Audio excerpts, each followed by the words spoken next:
Bonjour, bonjour. Bon, je vous prends vite fait. On dirait que j'ai une tête de folle. Enfin, vous me direz, est-ce que ça change de d'habitude? Je sais pas. Avec le bordel. Ça fait un mois que je dois repasser mon linge, mais c'est pas grave. Voilà, pour vous raconter ma vie comme d'habitude. En même temps, c'est le but des vidéos.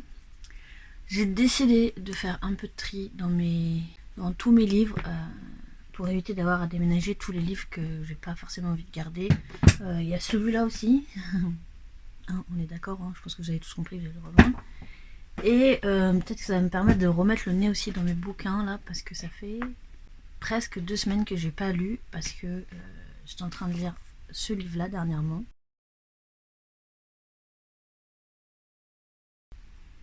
Que j'ai acheté au moment. En fait, le style d'écriture est très spécial. Il n'y a pas de dialogue. Les dialogues sont insérés au récit narratif, ce qui fait que le peu de fois où les personnages parlent, ce qui est très très rare, mais le peu de fois où les personnages parlent, et bah vous vous en rendez compte qu'une fois qu'ils ont fini de parler.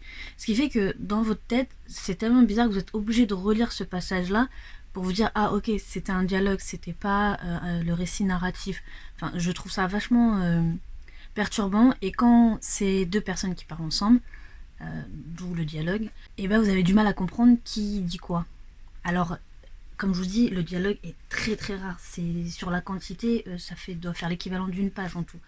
Là, ça me perturbe un peu, et il n'y a pas, enfin je sais pas, je vous prends une ligne au pif, enfin vous voyez, il n'y a pas d'espace, c'est comme ça, c'est un étouffe chrétien ce truc, c'est vraiment. Et là en fait, ce qui m'a un peu blasé au-delà du style d'écriture, c'est qu'il y a une scène qui dure quasiment 3 pages et qui m'a juste dégoûté du livre. Déjà, il faut savoir de base, les scènes de sexe dans les livres, je déteste ça. J'ai l'impression d'avoir 4 ans et d'être devant un film où il y a 2 acteurs qui sont en train de s'embrasser et d'être comme ça là devant la télé. Vraiment, je ne supporte pas ça. Je ne supporte pas quand c'est décrit de fond en comble, machin, main. Non, s'il vous plaît, en fait, si j'avais envie d'avoir une scène de sexe dans ma tête, je regarde un porno, en fait, enfin, clairement. Ou un film. Je lis pas un livre, en fait, pour lire des trucs de cul. Vraiment, c'est pas mon... Et il y a, dans pas mal de livres, à chaque fois, il y a toujours une scène de cul. On a juste besoin de dire, ils ont fait l'amour. Et après, si c'est extraordinaire, tu peux dire, ça a été extraordinaire. Mais je comprends jamais ce que ça apporte au récit de raconter de fond en comble l'acte sexuel, en fait. Et vraiment, ça me gêne. Selon les livres, je vais plus ou moins sauter le passage, où je vais le lire vite fait en diagonale, mais là, ce qui me dérange, en fait, le personnage principal, donc qui est le grand-père, et souvent on a cette image que les grands-parents ne font plus l'amour depuis bien des années, même si c'est pas la réalité, mais voilà. Et en fait là, le grand-père, il surprend 2 personnes en train de faire l'amour, et dans un petit cabanon, et il décide de les espionner, c'est-à-dire d'écouter à travers la cloison du cabanon. Mais déjà, je trouve ça extrêmement malsain de faire ça. Il y a 2 personnes qui sont en train de baiser limite dans la nature. Enfin, bah, tu te casses en fait, tu restes pas à côté, t'écoutes pas. Et bah, il écoute, et en plus de ça, ça lui procure du plaisir. C'est-à-dire qu'on te dit clairement qu'il est en train de bander. Donc, je n'ai pas lu les 3 pages, c'est-à-dire que j'ai essayé de passer. Chaque fois, je lisais, est-ce qu'on est encore dedans? Oui, je passe un peu plusieurs lignes et tout. Donc pendant 3 pages, on t'explique qu'il y a un petit papy qui est en train d'écouter des gens qui sont en train de faire l'amour et que ça le fait bander. Je trouve ça extrêmement malsain. Et même si ça avait été un jeune, un moins jeune, un homme ou une femme, peu importe le sexe ou l'âge de la personne, je trouve ça super malsain. En plus de ça, forcément, on te raconte la scène de cul en détail. Pourquoi? En plus, qu'est-ce que ça apporte au récit? Je pense que, j'ai pas fini de livre, mais je pense que ça n'apporte rien au récit de savoir que la nana, elle s'est envoyée en l'air. Alors, donc je me suis dit, faisons du tri dans les livres, comme celui-là en fait que j'ai commencé et que j'arrive pas du tout à finir. Ça, c'est le tout premier livre que j'ai acheté il y a des années, ça fait, je pense au moins 10 ans que je l'ai. Et puis il y a des livres en fait que j'ai achetés. Et je sais pas en fait si je vais les lire un jour ou pas. En fait, ça me fait chier de me dire, je les ai achetés neufs. Donc par exemple, celui-là, je l'ai acheté 15 € et je vais le revendre pour 3 francs 6 sous. Est-ce que vous connaissez la fille de Zoé qui parle depuis 10 minutes et qui se rend compte qu'en fait, elle a pas appuyé sur enregistrer? Bref, donc je recommence tout ce que je vous ai dit. Donc le tri m'a pris 5 minutes parce que j'ai pas beaucoup de livres et donc j'ai pas beaucoup de tri à faire dans mes livres. Hein. J'ai cru que j'avais 10 milliards de bouquins, mais pas du tout. Donc ces 4-là, j'ai décidé que j'allais me forcer un peu à les lire. Voilà, petit par petit, à côté d'une autre lecture, pourquoi pas. Ça, par exemple, comme il est petit, je pense qu'il va atterrir dans mon sac à main. Et pourquoi pas celui-là. Il est un peu gros, mais bon, ça va le faire. On va faire avec. Et ces deux-là, on verra. Mais parce que ça me fait chier, ceux-là, de les vendre, alors que je les ai pas lus. Celui-là aussi est à vendre. Je l'ai commencé, j'ai pas lu beaucoup de pages et je me suis arrêtée très très vite. Et en fait, pareil, c'est écrit très serré. C'est un étouffe chrétien. Il y a beaucoup de dialogues. Mais c'est très serré, c'est un étouffe chrétien, j'ai pas accroché dès le début, donc j'ai abandonné. Et ensuite, il y a ces 3-là, donc les Chroniques de San Francisco, que j'adore. J'ai acheté la BD du tome 1. Et donc, quand tout à l'heure je parlais et que ça enregistrait pas, je disais que si j'étais pas en train de déménager à l'heure actuelle, j'aurais potentiellement gardé les livres. Mais comme je déménage... voilà, je veux me débarrasser un peu d'affaires et gagner pourquoi pas un peu d'argent. Et le dernier livre que je vais mettre en vente, c'est celui-là. Et en fait, sur ce livre-là, il y a une partie de moi qui a envie de savoir la suite de l'histoire, qui a envie de découvrir le reste de l'univers. Mais il y a une autre partie qui me dit, ça t'a saoulé de le lire, t'en as eu marre vers la fin. Et il y a tellement de livres que tu dois encore lire, donc vends-le. Donc du coup, on le vend. Donc ouais, ça m'a pris juste 5 minutes pour faire ça parce que j'ai pas 10 milliards de livres. Donc là, on a tous ces livres-là. Donc là, on a les grands livres. On a des livres tout plein là en dessous. Et après, là, on a tous les grands formats. Sachant qu'il me reste encore des livres de poche au niveau de mon bureau et des livres de poche dans ce meuble-là. Plus les 4 qui sont là, mais qui sont déjà lus. Mais donc, du coup, tout ça, c'est pas à vendre. Je garde. Et dans tout ça, en gros, ce qui est lu, c'est juste là et là. Et encore celui-là, par exemple, il n'est pas lu. Donc j'ai plus de livres à lire que de livres lus. C'est pour ça que... Bref, maintenant je vais mettre tout ça sur Vinted. C'est pas beaucoup, mais ça prend toujours du temps sur Vinted. C'est un peu chiant.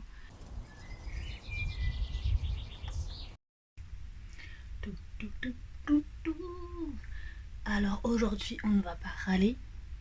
On va annoncer une bonne nouvelle. Sortez le champagne, même si je bois pas de champagne. J'ai trouvé du travail, quand même. Je n'ai pas trouvé de logement, mais j'ai trouvé du travail. Du coup, là, on est jeudi... non, on est mercredi 10 mars. Et je commence lundi. Lundi, je sais pas combien on sera. Mais je commence lundi. Je suis plutôt contente. En fait, comment ça s'est passé vite fait. J'ai passé mon entretien, donc pas la semaine dernière, mais la semaine d'avant, avec la directrice adjointe. Et elle avait encore des entretiens la semaine dernière, donc elle attendait de faire ses entretiens pour rappeler les gens. Et hier matin, donc mardi matin, j'avais la flemme de me lever, de me réveiller. Vraiment, je me suis levée à midi, je suis sortie de mon lit à midi. Et je sais pas, je me dis, la journée, je la sentais pas. Et en même temps, je me dis, il faut que tu te lèves parce que... Et en fait, j'ai senti l'appel venir. Vraiment, parce que je me suis dit, ils ont pas appelé encore, et je pense qu'elle va finir par appeler au bout d'un moment. Et je me dis, si elle appelle et que toi t'es encore en train de dormir, donc t'as ta voix encore rocailleuse, parce que le matin on n'a pas la même voix que le reste de la journée, ça va pas le faire. Donc je suis sortie de mon lit et j'ai eu raison, puisque dans l'après-midi, j'ai eu un entretien téléphonique, du coup, là, pour le coup, avec le directeur, qui s'est plutôt bien passé. Enfin, moi j'étais plutôt mitigée à la fin de l'appel, c'était très bizarre. Peut-être 1 heure après, je pense. Du coup, la directrice adjointe me rappelle pour me dire que c'est moi qui ai le poste. La bonne nouvelle du moment, du mois de mars. Ça me fait peur aussi. Pour l'instant, je suis pas trop stressée. Ça va encore. Par contre, dimanche soir, je pense qu'on va faire une nuit merdique à souhait. Hein. Je pense que ça va être un peu compliqué. Hein. Lundi matin, on va se réveiller, mais on va avoir les yeux qui picotent, hein, je pense. Et surtout, ce qui va faire bizarre, c'est d'aller travailler sans avoir à prendre le train. Mais honnêtement, je crois qu'en termes de train, j'ai donné ce que j'avais à donner sur les trains. Et hier, j'étais super contente forcément, en fait. Hein. C'était vraiment la nouvelle que j'attendais vraiment pas. Honnêtement, j'attendais vraiment pas cette nouvelle-là. Et donc, elle est tombée au bon moment, elle était parfaite. Mais du coup, en même temps, j'étais paumée. C'est-à-dire qu'il y a un moment où dans ma chambre, j'ai tourné sur moi-même. Parce que du coup, je savais plus quoi faire. Ça m'a tellement perturbée que. Et je me dis, mais oh, du coup, il y a ça, puis ça, et truc, et puis machin. Il va falloir que je me relève de nouveau tôt. Il va falloir que j'aille travailler là-bas à Rouen. Alors que je vis encore chez ma mère, j'ai toujours pas trouvé de logement. Il va falloir que. Oh, je vais devoir déménager alors que je travaille et que je pensais déménager avant d'avoir trouvé un travail pour pas. Parce que c'est fatigant quand même un déménagement malgré tout. Et bah, surtout pouvoir être tranquille et pouvoir déménager durant la semaine en fait et être tranquille. Et en fait là, c'est pas du tout être comme ça. Et donc j'étais. D'un seul coup, mon cerveau en fait il a fusé, il a dit ok, t'as eu une bonne nouvelle, mais du coup, cette bonne nouvelle elle. Chamboule tous tes plans en fait. Et enfin, de toute façon, ma vie c'est constamment ça. Hein. C'est, je décide que ça va être comme ça, comme ça, comme ça, et d'un seul coup, il y a un truc qui arrive, qui devait arriver à un moment donné, mais du coup, il n'arrive pas au bon moment dans ce que j'avais décidé. Et du coup, on est dans le mode, bah, tous les plans changent. Après, tant mieux en fait. Je préfère que ça change dans ce sens-là, dans le sens où j'ai un job et ça chamboule tout, que ça soit autre chose en fait qui chamboule tout. Là, c'est plutôt un bon truc. C'est du coup bah, ce changement complet de vie que je vais avoir. Puisqu'à l'heure actuelle, je suis toute la journée chez moi, donc je fais ce que je veux quand je veux. C'est-à-dire que j'ai le temps d'écrire comme j'ai envie d'écrire. J'ai le temps de dessiner quand j'ai envie de dessiner. J'ai le temps de monter les vidéos quand j'ai envie de monter les vidéos. Enfin, j'ai tout le temps que je veux pour faire ça, donc je peux prendre du temps. Et là, dorénavant, j'aurai plus tout ce temps-là. En fait, c'est-à-dire que le soir, on va devoir faire tout ça après le travail, quoi. Donc ça va être un changement de vie assez radical qui me gêne pas. Hein. Je suis pas en train de râler pour le coup, mais c'est juste que va falloir prendre le pli et en fait c'est bizarre de se dire bah, si j'ai envie d'écrire un matin en me levant, je pourrais pas écrire, il faudra que j'attende le soir. Et est-ce que le soir après le travail j'aurais envie d'écrire? En plus de ça, je vous avais parlé d'une maison en location que j'avais appelée, que j'arrêtais pas d'appeler. J'ai rappelé lundi et ils m'ont dit bah non mais elle est déjà louée la maison. Je dis ça fait quand même 2 semaines que j'appelle, j'ai appelé 4 fois, j'ai envoyé un mail et on m'a jamais rien dit. Il me dit bah non, il y a une erreur, l'annonce elle est plus sur le bon coin. Je dis bah hier elle était encore sur le bon coin. Donc ils ont dû l'enlever lundi matin. Et, et voilà. Et en fait tu tombes tellement des nues que t'as même pas envie de t'énerver au final. Et comme ma mère dirait, c'est qu'elle était pas faite pour toi et voilà. Et du coup, oui, elle était peut-être pas faite pour moi parce que justement, il y avait ce contrat en CDI qui arrivait derrière et le lendemain et que potentiellement, du coup, le surlendemain, la banque va me dire qu'elle est OK pour que je prenne un nouveau crédit maison. Je dis bien peut-être, hein, on n'y est pas encore, ça se trouve, elle va me dire non, non, la banque, mais voilà. Bon, je vais vous parler vite fait de mon rendez-vous à la banque, puisque vous l'avez vu un peu plus tôt dans la vidéo. En fait, au vu du changement de ma situation professionnelle, du fait que je commence un nouveau travail le 15, je me suis dit pourquoi pas prendre rendez-vous à la banque et savoir est-ce qu'ils me suivraient sur un deuxième crédit. En fait, souvent, on sait que les crédits, il faut avoir un minimum un CDI d'au moins 1 an et potentiellement un apport ou pas, et il faut un crédit. Enfin, et après, il y a d'autres conditions et tout ça. Là, je me suis dit, j'ai déjà un crédit chez eux, j'arrive à rembourser sans problème en étant au chômage. Donc peut-être que là, sachant que je vais avoir un CDI, peut-être qu'ils vont accepter de me faire un autre crédit et de me suivre. Donc j'ai pris rendez-vous au cas où. Donc j'y suis allée et alors c'est possible. Le seul truc, c'est qu'effectivement, eux, ils veulent pas prendre de risques. Donc ils veulent bien me suivre sur un nouveau crédit à condition que ma période de CDI soit validée. Donc normalement, j'en ai pour 3 mois, donc période d'essai de 3 mois, qui peut être renouvelée, ce qui ferait au total 6 mois de période d'essai. Donc à partir d'aujourd'hui, ça ferait à peu près septembre. Donc à partir de septembre, si je veux, si voilà, c'est validé, enfin, à partir du moment où ma période d'essai en gros est validée, donc dans 3 mois, si je veux, je peux revenir. Ils acceptent de me suivre sur un crédit. Et au vu de ce que je gagnerais, elle a fait une estimation, on serait sur un crédit de 80 000 euros. Malheureusement, 80 000 euros, c'est pas grand chose. C'est souvent le prix d'une maison à peu près correcte. C'était le prix de ma maison, sauf qu'il y a eu des travaux à faire dedans. Et généralement, à ce prix-là, effectivement, c'est des maisons où il y a des travaux à faire. Certains qui peuvent attendre un petit peu et d'autres qui doivent être faits dans l'immédiat. Sachant que dans ces 80 000 euros, il faut compter les frais de notaire. Et les frais de notaire, on est généralement autour des 8% du prix de vente, ce qui fait à peu près sur 80 000 euros, ce qui fait 6 000 euros. Donc il faut enlever ça au prix. Donc on est plutôt sur une maison située entre 70 et 75 000, ce qui est pas beaucoup, vraiment pas beaucoup. Enfin, je vous dis, du coup, on tombe sur des maisons avec des travaux assez importants.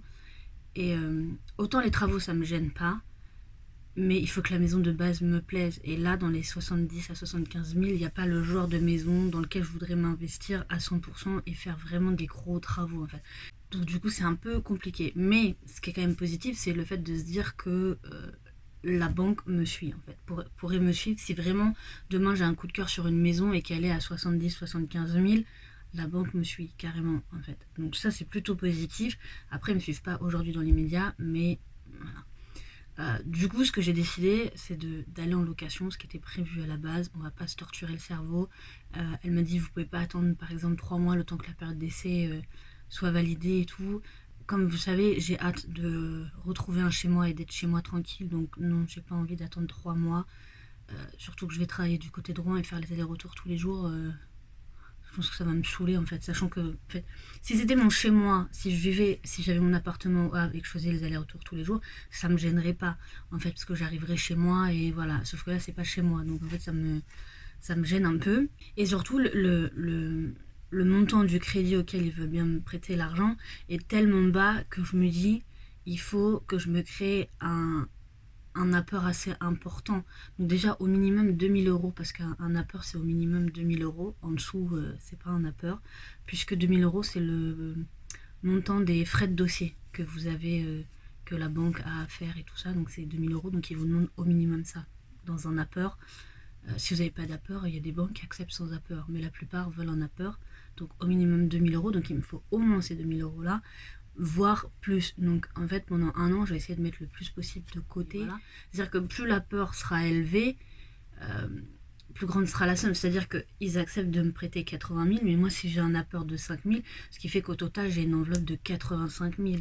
Donc avec les frais de notaire, on arrive sur une maison entre 75 000 et 80 000 euros à peu près. Donc ça augmenterait le budget. Après je suis pas sûre qu'en un an j'arrive à mettre 5 000 euros de côté. C'est compliqué, mais voilà, au moins, je me fixe au moins 2000 euros sûr. Il faut que j'ai au moins ça. Sinon, pour moi, c'est pas possible de prendre un crédit. Et après, d'essayer d'avoir le plus possible. En soi, j'ai pas été déçue du fait qu'ils me disent non, on vous suit pas maintenant et on vous suit plus tard.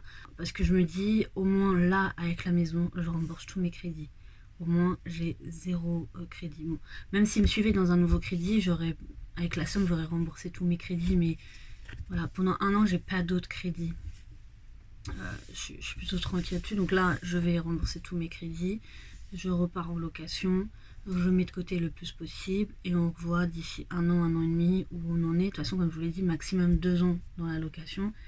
Comme ça me laisse aussi le temps de chercher les biens. C'est-à-dire que je peux regarder de temps en temps un bien si je trouve un bien qui me plaît et aller les voir et voilà, qui rentre dans le budget bien évidemment. Parce que il peut y avoir des biens qui vous plaisent mais qui rentrent pas dans votre budget. Mais bon, ça. Et ce qui m'a permis de découvrir un truc et qui est pas très cool. Et en fait, des fois, vous apprenez des trucs à vos dépendants. À vos... Oui, je crois que c'est ça le terme. Enfin bon. Et du coup, ce qui vous fait vous poser la question de est-ce qu'une assurance est vraiment utile dans la vie? Il faut savoir que les assurances maison, je pense que sur les assurances location, on est pareil, hein, puisque c'est les mêmes assurances. Si vous déclarez plus de 3 sinistres en l'espace de 3 ans, sachant que certaines, c'est 2 sinistres sur 3 ans. Donc quand vous avez des vieilles maisons comme la mienne, ça peut aller vite en fait. Sachant que moi, du coup, au final, j'ai déclaré 5 sinistres en l'espace de 3 ans. Sauf qu'il y a 3 sinistres, je les ai déclarés en même temps, parce ils sont arrivés en même temps. Votre assurance vous résilie. Automatiquement, vous êtes résilié. Alors, est-ce qu'ils font tout ça ou pas, je sais pas, mais en tout cas, moi, ils m'ont résilié à ma date d'anniversaire. Donc, la date d'anniversaire, c'est le 26 juin 2021. Donc mon but c'était vraiment plus de vendre la maison avant cette date butoir parce que ça me saoulait de devoir rechercher notre assurance pour la maison pour peut-être quelques semaines ou quelques mois. Donc là au moins je l'aurai plus avant, donc ce sera à moi du coup de les appeler pour dire que l'assurance est résiliée pour pas payer un mois et demi en plus. Sauf que le problème c'est qu'en fait c'est pas tant la maison qui résilie, c'est aussi vous en tant que personne qui vous résilie parce que ils considèrent aussi que vous avez peut-être essayé de magouiller et que vous avez peut-être menti sur vos dégâts, sachant que sur tous les dégâts que j'ai déclarés, il n'y en a qu'un seul où un expert n'est pas venu. Mais même la banquière, en fait, elle m'a dit, quand on a un sinistre, il faut réfléchir avant de le déclarer à la banque, avant de le déclarer à l'assurance, si vraiment ça vaut le coup de le déclarer ou pas à l'assurance. C'est-à-dire que quand vous avez un sinistre, posez-vous la question de combien potentiellement ça va vous coûter en termes de travaux pour...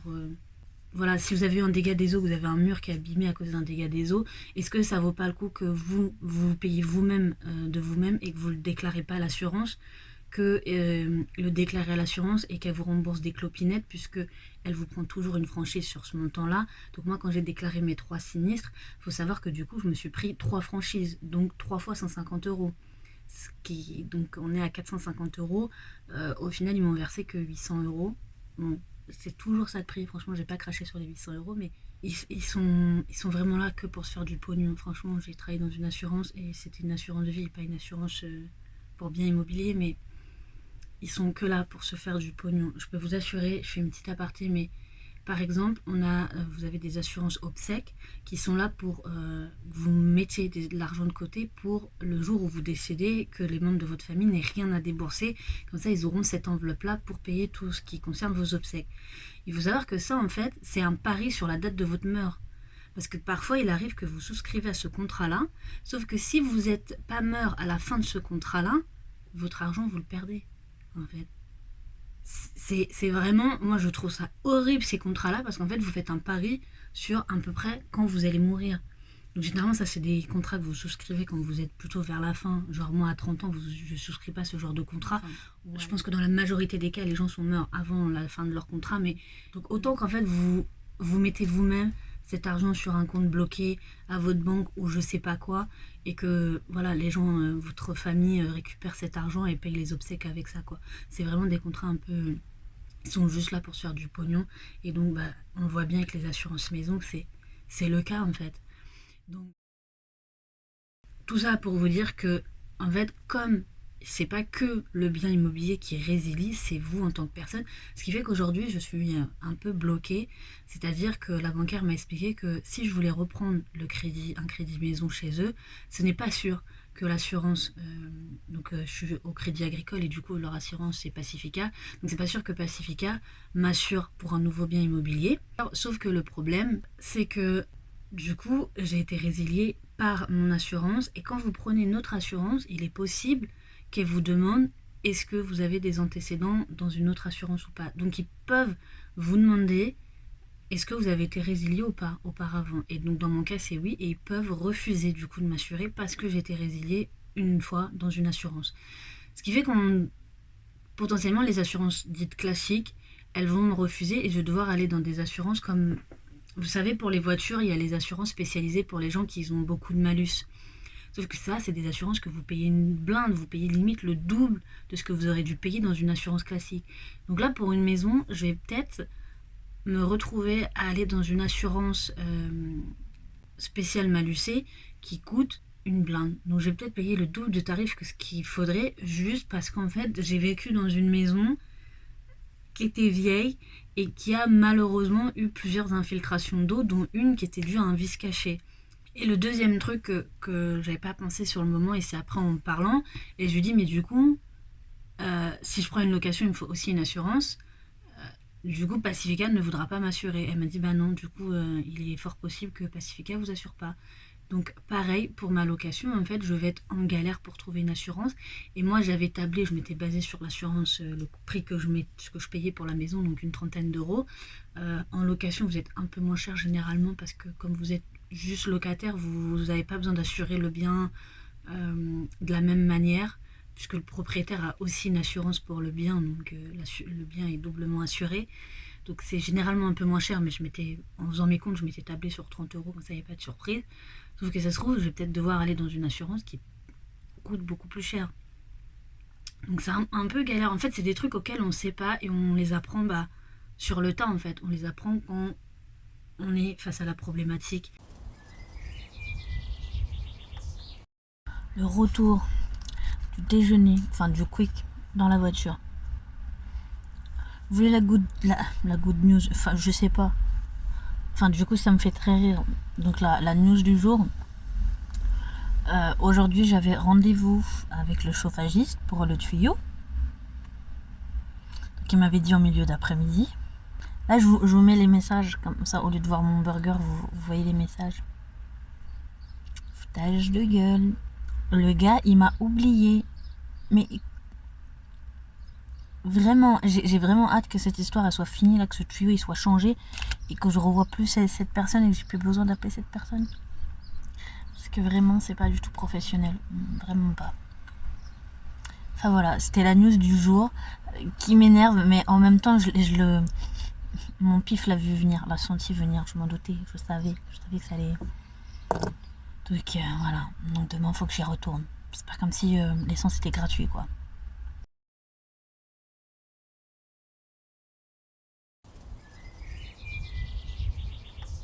Salut. On m'a dit. Je viens pas de me réveiller, hein, je vous assure.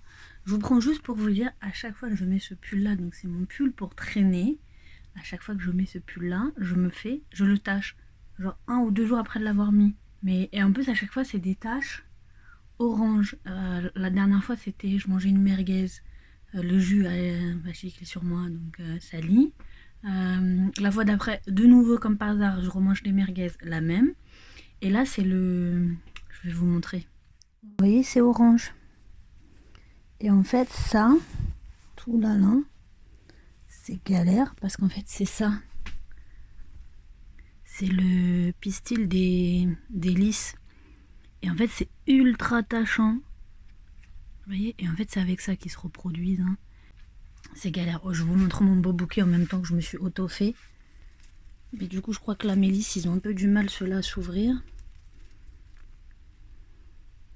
Voilà.